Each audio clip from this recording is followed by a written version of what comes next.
Assalamualaikum warahmatullahi wabarakatuh. Perkenalkan, nama saya Rizka Dwi Pratiwi, NPM 2001011065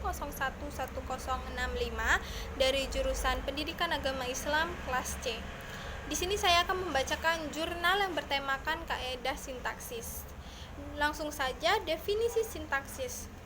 Sintaksis adalah cabang ilmu bahasa yang memfokuskan kajian tentang kalimat.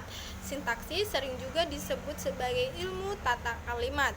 Ilmu yang lebih memfokuskan kajiannya pada kata frasa, klausa, dan kajian yang berkaitan dengan jenis-jenis kalimat lainnya. Menurut Van Her, mengatakan bahwa dari segi etimologi, kata sintaksis berasal dari bahasa Yunani, yaitu suntatein, yang artinya menempatkan kata atau ilmu tentang penempatan kata atau kalimat. Yang kedua, ada fungsi sintaksis dalam kalimat. Yang pertama, sebagai subjek, predikat, objek, pelengkap, dan keterangan. Pengertian frasa dan ciri-cirinya. Frasa atau sering disebut dengan frase didefinisikan sebagai kelompok kata yang terdiri dari dua kata atau lebih. Hal ini sebagaimana yang dikemukakan oleh Curve, bahwa frasa adalah suatu konstruksi yang terdiri dari dua kata atau lebih. Kedua kata tersebut dapat berfungsi sebagai inti atau hanya salah satunya saja berupa inti. Ciri-ciri frasa. Yang pertama, frasa terdiri dari dua kata atau lebih. Frasa belum melampaui batas fungsi SPOK. Subjek, predikat, objek, keterangan. Yang ketiga, frasa belum memenuhi syarat sebagai klausa. Yang keempat, frasa lebih kecil daripada klausa. Pengertian klausa dan ciri-cirinya.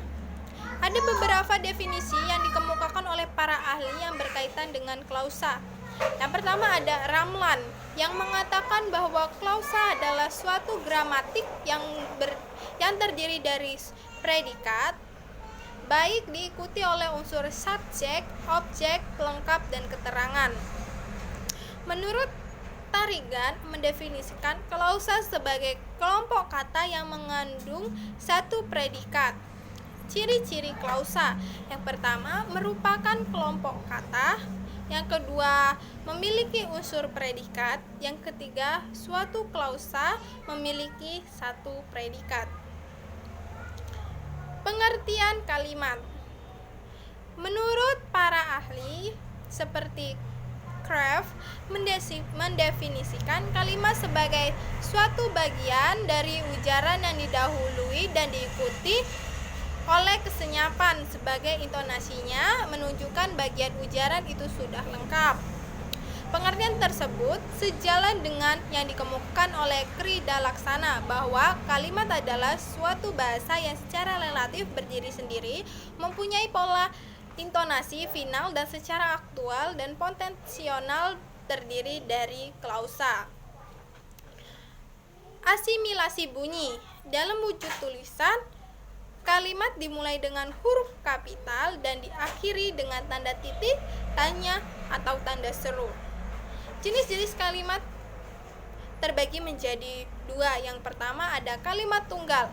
Kalimat tunggal adalah kalimat yang hanya terdiri atas satu pola, seperti SP, subjek predikat objek, dan subjek predikat objek keterangan, atau kalimat yang hanya terdiri atas satu klausa. Yang kedua, kalimat majemuk. Kalimat majemuk adalah kalimat yang di dalamnya terdapat lebih dari satu pola kalimat, misalnya SPO ditambah SP ditambah SPOK, atau kalimat yang di dalamnya terdapat